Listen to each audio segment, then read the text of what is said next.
माता लक्ष्मी को प्रसन्न करने के दिन चल रहे हैं। हम कितने प्रकार से माँ लक्ष्मी को प्रसन्न करना चाहते हैं।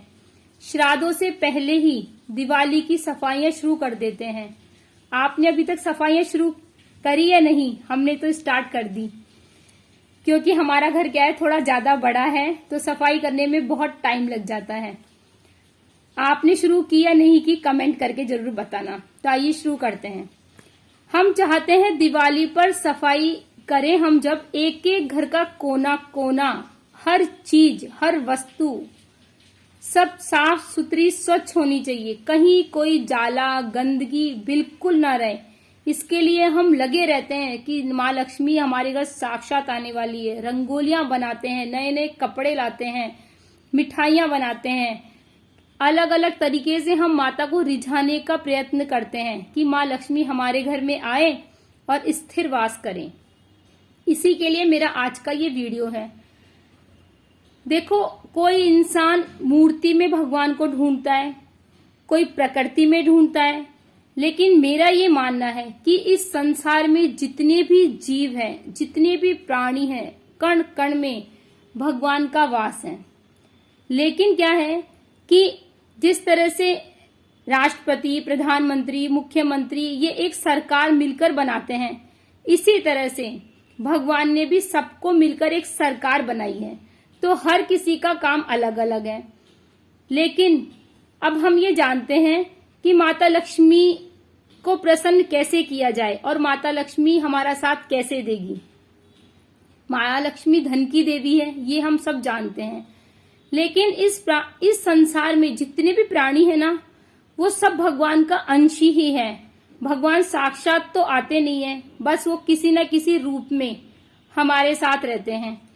अब आप ये जान लीजिए कि आपको सबको पता है कि माँ लक्ष्मी समुद्र से प्रकट हुई है। तो थोड़ा सा मैं आपको अच्छे से समझाना चाहती हूँ। मेरी बात आप समझोगे तो आपको बहुत कुछ सीखने को मिलेगा और समझने को मिलेगा। कोई वास्तु के पीछे पड़ता है, कोई ज्योतिषी के पीछे पड़ता है, लेकिन आप मेरी बातें यदि समझ जाओगे तो आप न तो कभी किसी वास्तु वाले के पास जाओगे और न कभी किसी ज्योतिषी के पास जाओगे। ये मेरा दावा है, पक्का।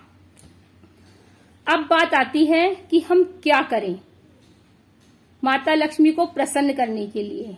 तो सबसे पहले माता लक्ष्मी के बारे में जानो, क्योंकि हर किसी के बारे में जानना जरूरी है, तभी उसकी गहराइयों का पता चलेगा। कहते हैं ना, एक औरत ही दूसरी औरत को अच्छे से समझ सकती है। तो बात है उस वक्त की जिस वक्त माता लक्ष्मी प्रकट हुई थी। हाँ, समुद्र मंथन के वक्त की। ध्यान से समझना, सब कुछ समझ में आएगा। माँ लक्ष्मी की उत्पत्ति जिस वक्त हुई थी ना, उस वक्त समुद्र मंथन हो चुका था और समुद्र में से नाना प्रकार के रत्न, जीव और जहरीली गैसें, जहरीले जीव जंतु भी उसमें से निकल रहे थे। लेकिन देव और दानव आपस में झगड़ा कर रहे थे कि ये चीजें हम लेंगे, ये चीजें हम लेंगे, ये चीज तुम रख लेना, ये चीज तुम रख लेना। अब ऐसे कलेश के माहौल में माँ लक्ष्मी प्रकट हुई। हाँ, ऐसे कलेश के माहौल में जब माँ लक्ष्मी प्रकट हुई ना, तो माँ लक्ष्मी ने विचार किया कि ये छोटी छोटी चीजों के लिए झगड़ा कर रहे हैं। यदि मैं देवताओं के पास जाऊंगी तो वो मुझे अपने तरीके से यूज करेंगे, यदि मैं दानवों के पास जाऊंगी तो वो मुझे अपने तरीके से यूज करेंगे। अब मैं जाऊं तो जाऊं कहाँ, किसके पास जाऊं, मुझे कौन संभालेगा? मेरा स्वभाव चंचल है, मैं पानी में रहती हूँ और मैं वहीं रह सकती हूँ जहां पर मुझे सुख मिले, जो मुझे समझे, मुझे कोई वस्तु ना समझे। अब लक्ष्मी मैया ने सोचा कि मैं हूं पानी से बनी, मेरा स्वभाव है चंचल, और जिस तरह एक मछली आकाश में नहीं रह सकती, पर्वतों पर नहीं रह सकती, उसी प्रकार मेरी प्रकृति भी ऐसी बनी है कि मैं भी पानी के बिना नहीं रह सकती।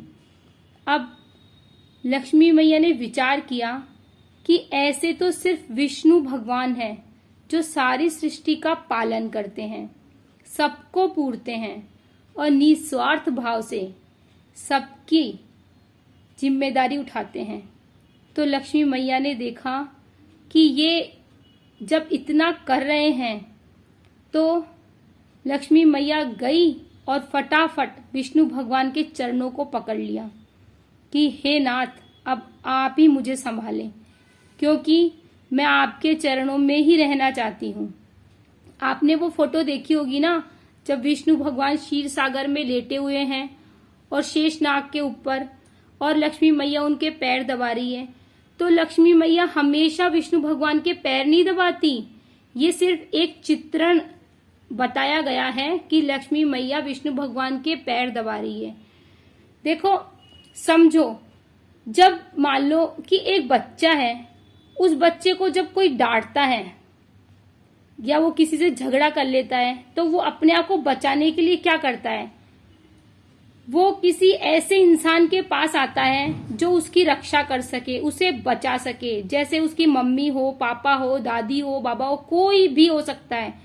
वो उसके पास जाके उसकी गोदी में छुप जाएगा कि यहाँ पर मेरा बचाव है, ये मेरी रक्षा करेंगे। इसी तरह से माँ लक्ष्मी भी ये बात जान गई थी कि विष्णु भगवान ही मेरी रक्षा कर सकते हैं और मेरी रक्षा कोई नहीं कर सकता। अब जब एक स्त्री शादी करके जब ससुराल जाती है ना, तो उसकी भी सेम सिचुएशन होती है। एक तरफ होते हैं उसके पीहर वाले और दूसरी तरफ होते हैं उसके ससुराल वाले। पीहर वाले देखते हैं और बोलते हैं कि बेटी, तू ससुराल में अच्छे से रहना, अगर यदि कलेश करी या घर में झगड़ा करके हमारे घर आई तो हमारे घर के दरवाजे बंद हैं। ससुराल वाले बोलते हैं कि चलो बहू आ गई, अब सारे काम की जिम्मेदारी उठा लेगी।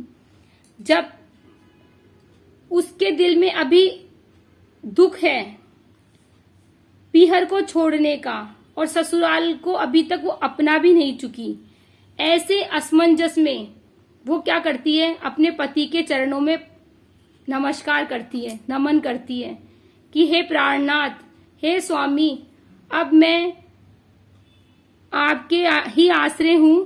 ये तराजू के दो पड़ले हैं, एक मेरा पीहर है और एक मेरा ससुराल है। इन दोनों में कैसे बैलेंस करना है, ये जिम्मेदारी आप उठाइए। ठीक है। अब क्या है, जब लक्ष्मी मैया, तो हाँ, लक्ष्मी मैया एक औरत का ही रूप है, लेकिन ये भी बात आप जान लीजिए कि लक्ष्मी मैया के 8 स्वरूप हैं, है ना। जिसमें एक कुंवारी लड़की होती है, उसको भी अपन लक्ष्मी स्वरूपा ही मानते हैं, लेकिन हम कभी भी ये नहीं जानते कि वो कौन सी लक्ष्मी का रूप है। आप जानते हो तो कमेंट करके बताना। लेकिन जिस दिन उसकी शादी होती है, उसी दिन वो किसी के घर की गृह लक्ष्मी हो जाती है। जब वो किसी संतान को जन्म देती है तो वो संतान लक्ष्मी हो जाती है। जब वो उनके घर में प्रवेश करती है, उस समय वो गजलक्ष्मी का अवतार होती है। और जब वो उनके घर में सुख, शांति और समृद्धि देती है, तब वो वैभव लक्ष्मी बन जाती है। इसी प्रकार से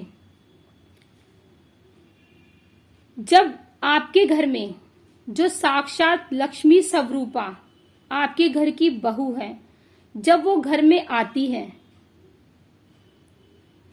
हाँ, आगे सुनिए। अब आप, जो लड़की आपके घर में लक्ष्मी बनकर साक्षात आती है, देखो, जब बहू आती है ना, तब भी हम घर का हर कोना कोना साफ करते हैं, तैयारियां करते हैं उनके आगमन की, अच्छी अच्छी मिठाइयां बनाते हैं, लोगों को बुलाते हैं, खूब अच्छा प्रोग्राम करते हैं, जिमाते हैं सबको, सारे देवी देवताओं को मनाते हैं।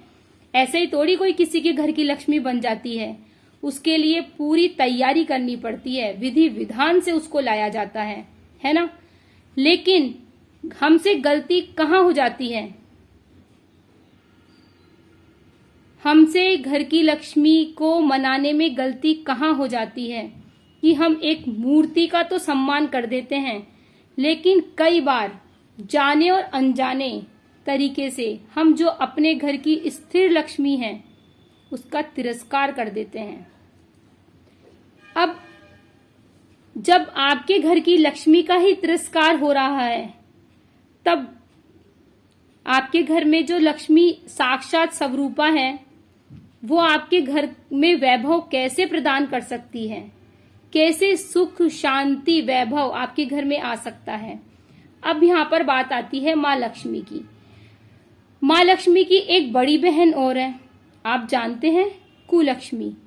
अब आप इस बात को इस तरह से समझिए कि एक छोटी बहन है, वो सुख देने वाली, वैभव देने वाली, शांति प्रिया, हर काम में उत्तीर्ण है।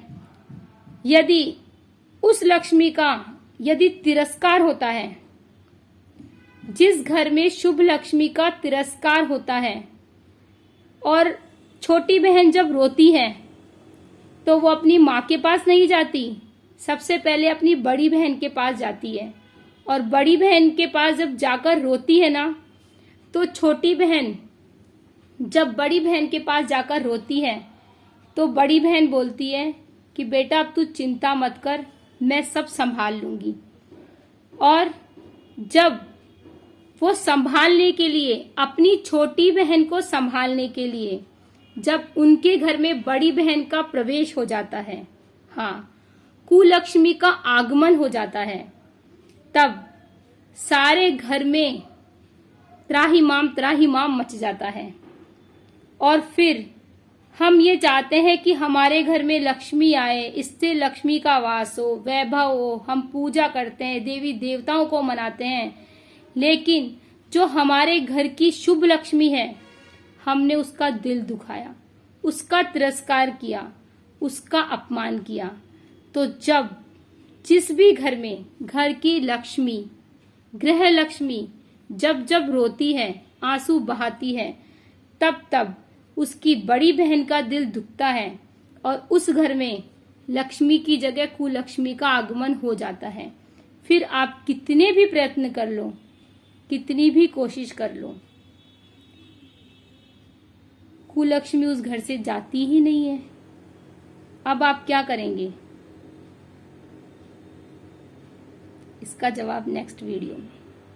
वीडियो अच्छा लगे तो प्लीज लाइक करना, चैनल को सब्सक्राइब करना और ज्यादा से ज्यादा शेयर करना।